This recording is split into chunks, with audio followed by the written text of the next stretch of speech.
Puji Tuhan, kita sama-sama mau belajar firman Tuhan. Kami terus penanggungan dengan keluarga di tempat ini yang ditinggal oleh orang tua mereka. Dan doa kami biar damai sejahtera sukacita ada tetap di dalam keluarga di tempat ini. Tuhan Yesus memberkati. Tiba saatnya kita mau mendengar sebagian firman Tuhan.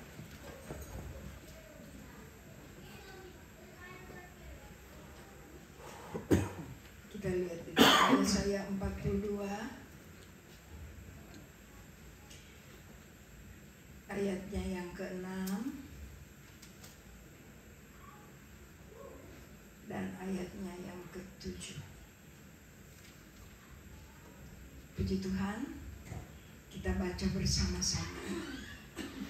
1, 2, 3. Aku ini Tuhan telah memanggil engkau untuk maksud penyelamatan, telah memegang tanganmu, aku telah membentuk engkau dan memberi engkau menjadi perjanjian bagi umat manusia, menjadi terang untuk bangsa-bangsa, untuk membuka mata yang buta, untuk mengeluarkan orang hukuman dari tempat tahanan, dan mengeluarkan orang yang duduk dalam gelap dari rumah penjara.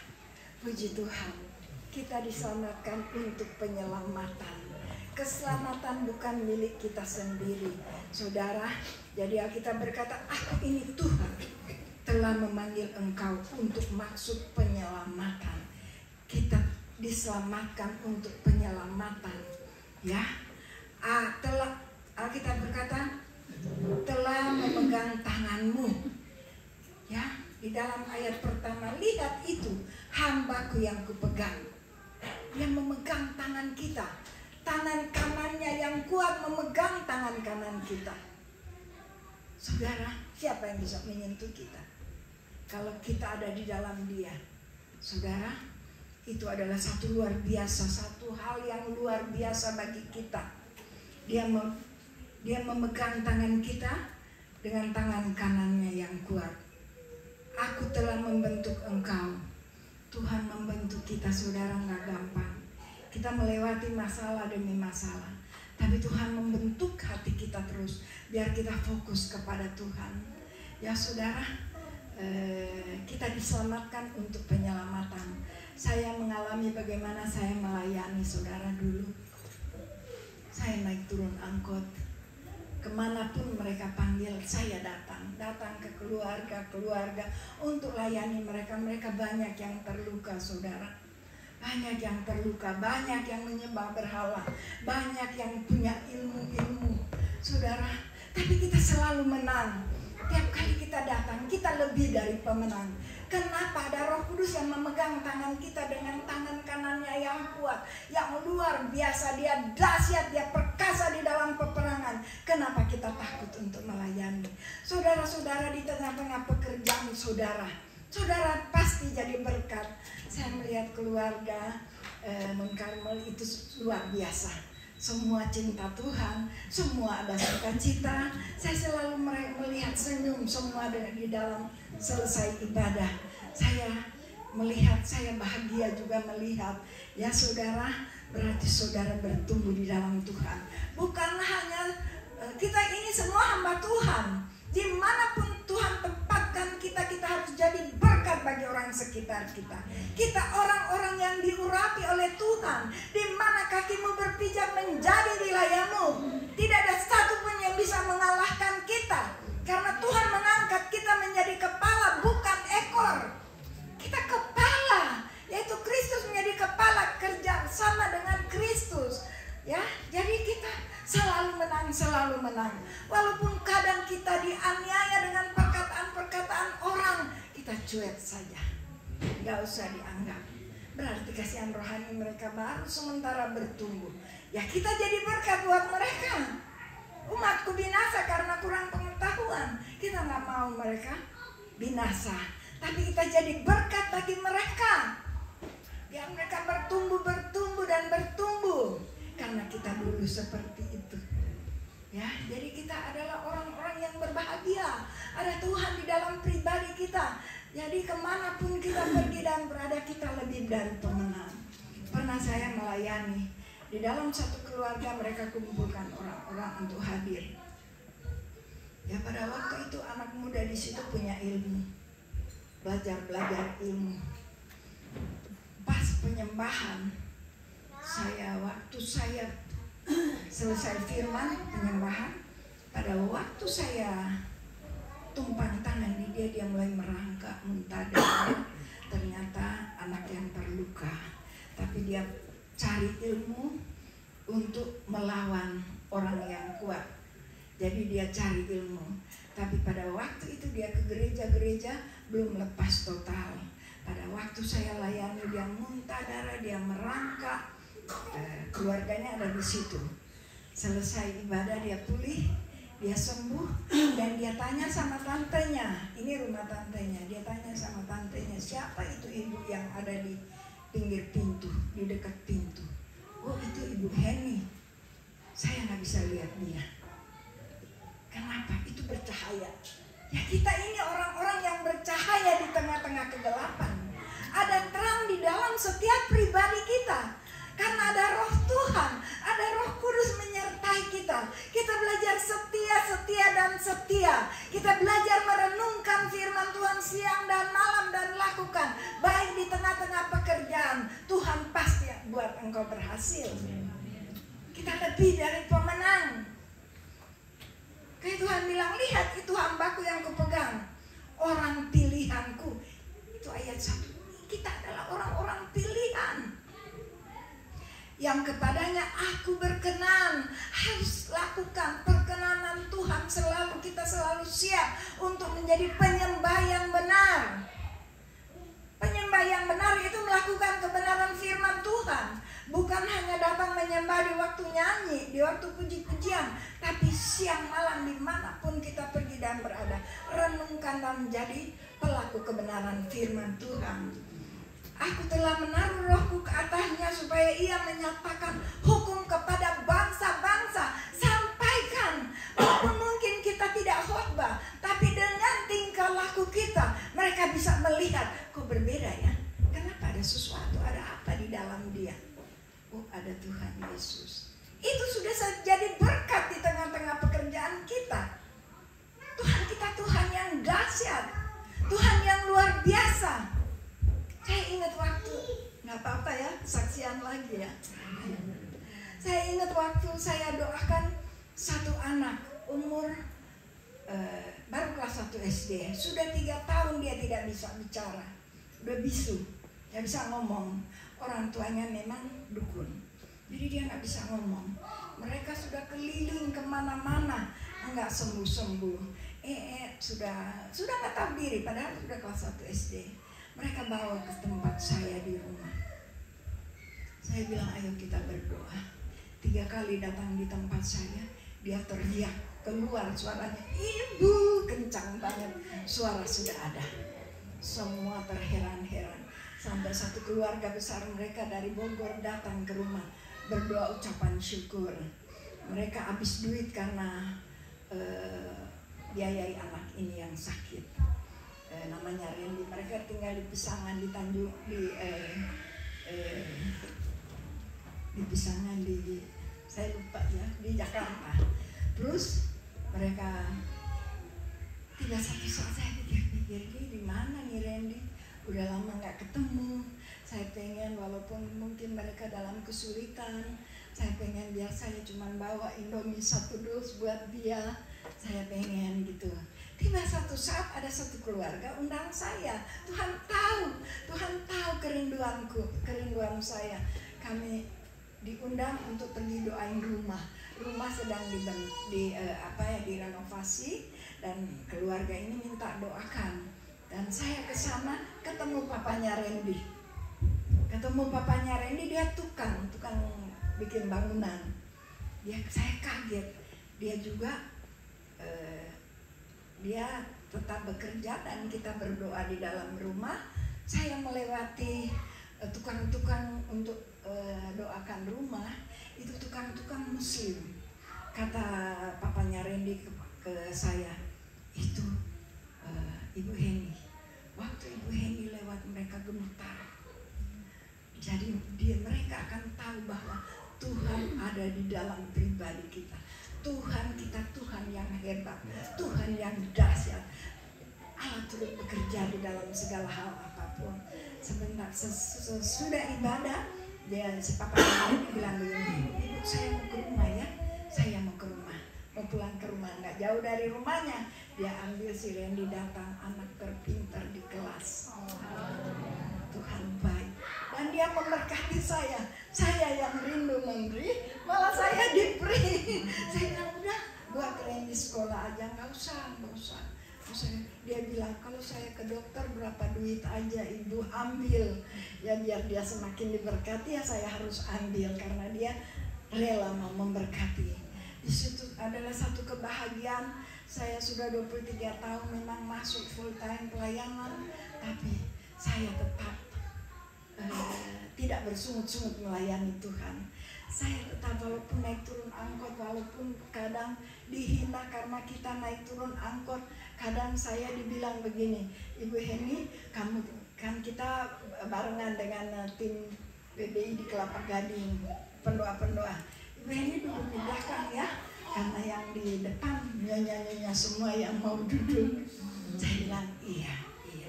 Jadi kita belajar sabar, walaupun hati kita dianiaya, kita sabar. Tiba satu saat mereka semua minta saya doakan. Tuhan Yesus baik buat kita. Tuhan tidak permalukan orang-orang yang diurapi Tuhan. Mari, saudara, pernah saya pergi dengan ibu-ibu BI Kelapa Gading 2 mobil. Kami pergi ke Pasar Rumput sana, mau doain satu ibu yang sudah tua, mama dari salah satu ibu yang ikut. Sampai di sana saudara, sebelum masih di perjalanan, kata ibu ketua, Ibu Heni nggak usah ada firman Tuhan ya. Saya sedih ya, kan kita menabur itu akan bertumbuh. Kenapa ya? Tapi saya nggak bisa melawan karena namanya pimpinan ya. Saya diam aja, saya tunduk kepada atasan. Tapi kenapa ya? Gitu pikiran saya. Sampai di sana, ternyata ibu ini nggak tahu bahasa Indonesia, nggak bisa bahasa Inggris. Kalau bahasa Inggris pun saya nggak bisa, nggak kayak di sini udah mantap semua. Pada waktu saya layani dia menyembah, pada waktu itu saya layani dia dengan cara apa? Roh Kudus berbicara sesuai dengan bahasanya. Jadi melayani dia saut-sautan, saya aja nggak tahu saudara, tapi pakai mulut saya untuk melayani ibu ini. Jadi apa yang Tuhan tidak bisa lakukan untuk kita? Kita harus jadi berkat bagi semua orang.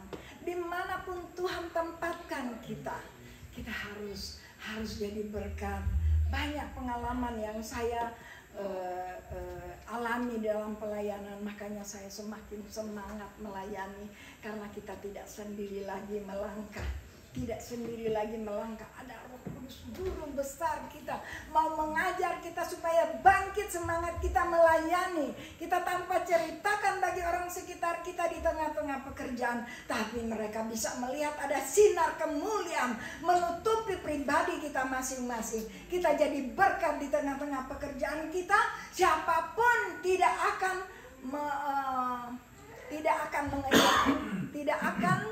mengalahkan kita, karena Tuhan yang kita sembah Allah yang dahsyat ya saudara. Kita berkata, saya lanjut. Aku ini Tuhan, saya kembali ke ayat 6 ya. Aku ini Tuhan telah memanggil engkau untuk masuk penyelamatan. Jadi kita ini diselamatkan untuk penyelamatan. Telah memegang tanganmu, aku telah membentuk engkau dan memberi engkau menjadi perjanjian bagi umat manusia. Jadi kita diselamatkan untuk penyelamatan bagi setiap orang, menjadi terang untuk bangsa-bangsa. Jadi Yesaya 60 ayat 1, bangkitlah menjadi terang, terang Tuhan sudah ada di dalam pribadi kita. Apa yang kita kerjakan Tuhan pasti buat berhasil. Apa yang kita inginkan Tuhan tahu, Tuhan jawaban. Tuhan pasti akan jawab apa yang kita inginkan.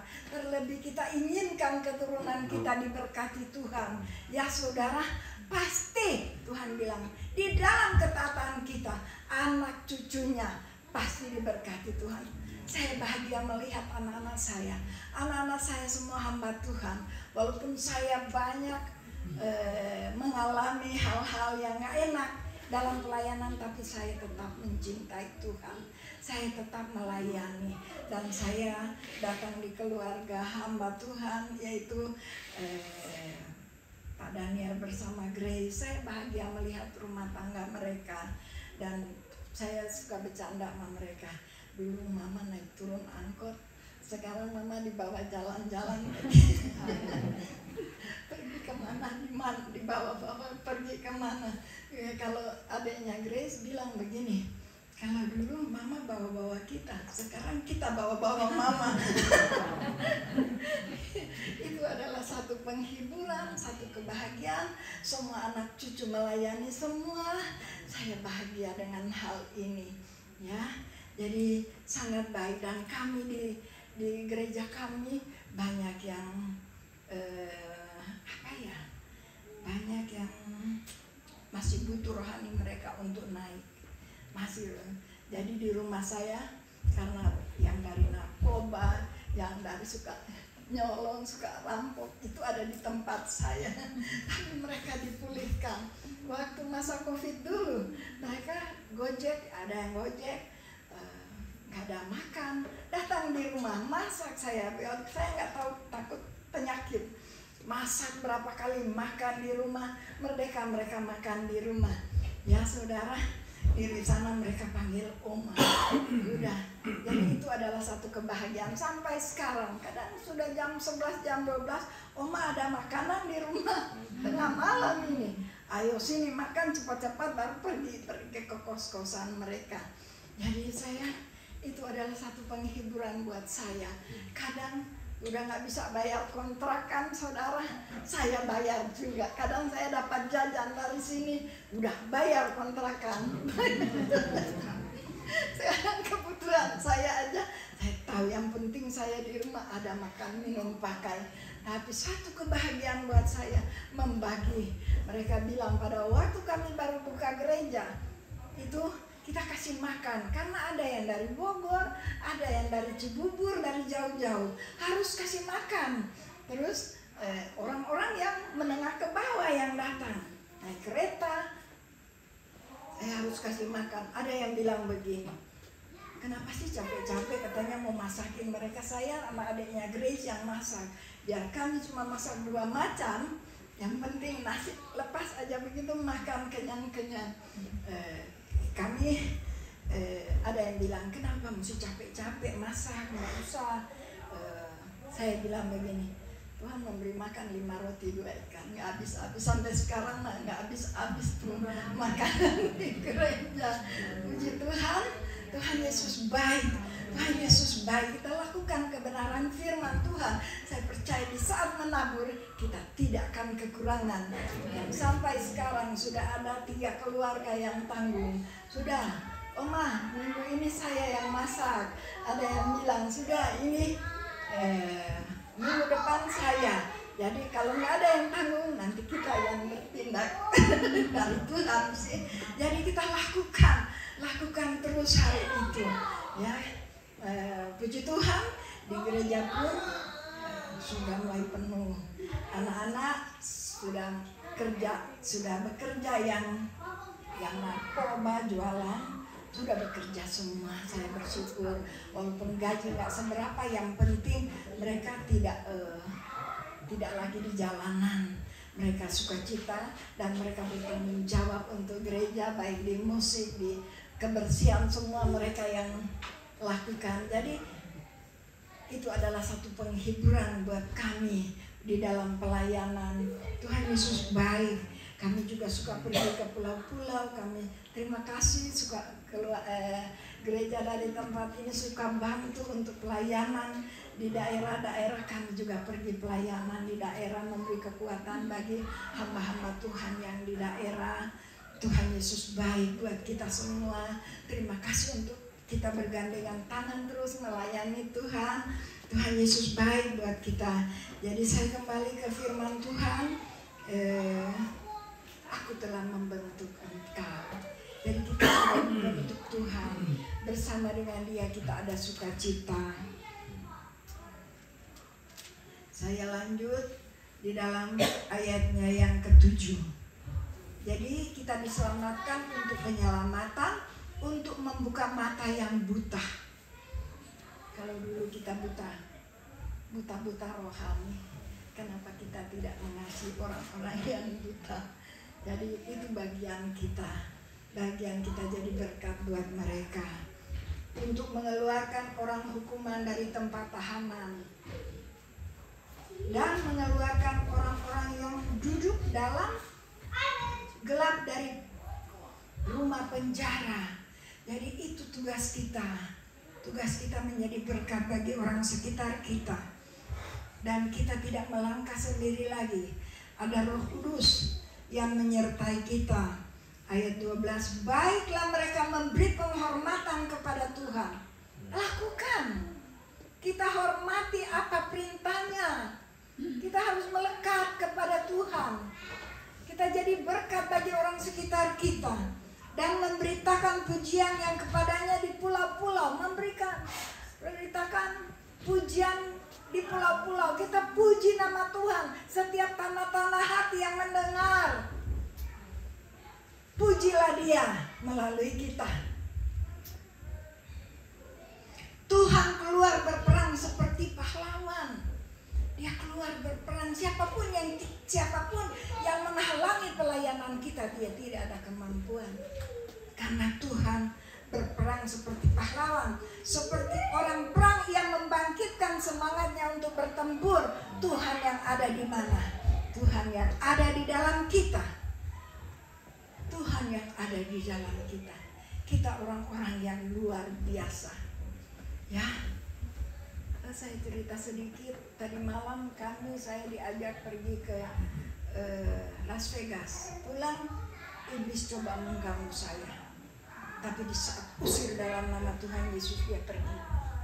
Dan pagi saya berdoa, saya melihat di atas Las Vegas ada iblis besar melihat ke kita. Iblis besar, dia ada di atas Las Vegas. Saya berdoa, ya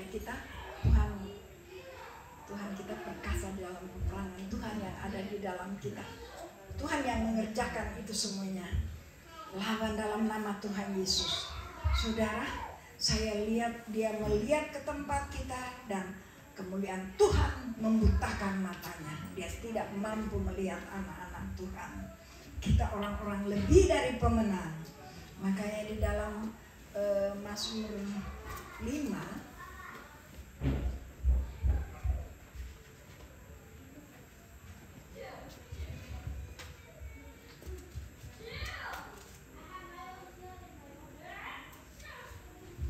Mazmur 20, sorry.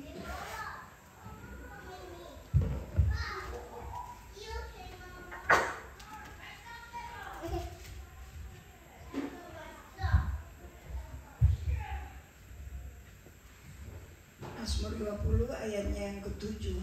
Sekarang aku tahu bahwa Tuhan memberi kemenangan kepada orang yang diurapinya.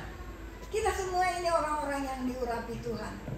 Ada firman yang hidup di dalam setiap hati kita untuk kita perkatakan dalam nama Tuhan Yesus.